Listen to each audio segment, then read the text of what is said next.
I'm Russell Jaffe for Course Hero, and here are 10 things you probably didn't know about Beowulf. Ready to follow the hero's code? Let's go!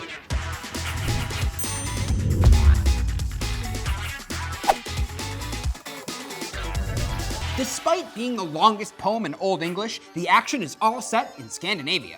In fact, archaeologists believe they have found the remains of Heorot Hall in eastern Denmark. Ironically, the British Isles, where Old English was spoken, aren't mentioned anywhere in the story.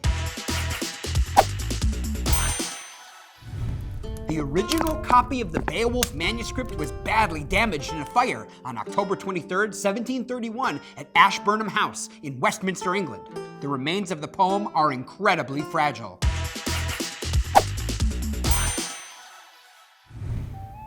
J.R.R. Tolkien, author of The Hobbit and The Lord of the Rings trilogy, fell in love with Beowulf during his school years. At meetings of the literary club he and his classmates formed, Tolkien would quote lines of the epic poem in its original Old English. The language used in Beowulf is a mashup of dialects from 4 different areas of medieval Britain: Kent, Mercia, Northumbria, and Wessex. The result shows just how developed and complex a language Old English was at the time the poem was written. For example, the poem uses a total of 36 different words for hero. Hail and Erol are just 2 of the Old English words that can be translated to hero in modern English. Beowulf was an oral tale passed down for years before being written down sometime in the 10th or 11th century.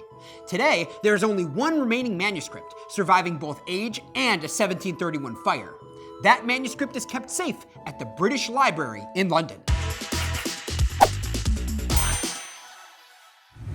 The Aeneid, the Iliad, and Beowulf share similarities in structure and texture. The epic poem form may have been brought to England by a Greek named Theodore, who became Archbishop of Canterbury in 638 and taught Greek language and literature to English clergy. Beowulf might seem like a dense text with little appeal for a broad modern audience, but the translation by the Irish poet Seamus Heaney, released in 1999, proved otherwise. Heaney's translation made the New York Times and Wall Street Journal bestseller lists. The 2007 motion capture animation film Beowulf makes many changes to the poem, such as an affair between Beowulf and Grendel's mother, played by Angelina Jolie. Michael Crichton, author of Jurassic Park, made a bet that he could spin an entertaining tale out of Beowulf. The result was his 1976 novel, Eaters of the Dead. The book was adapted into a movie, The 13th Warrior. Grendel is unquestionably the villain of Beowulf, but American novelist John Gardner saw more to the character than pure evil. Gardner's 1971 novel Grendel tells the epic story from the monster's perspective.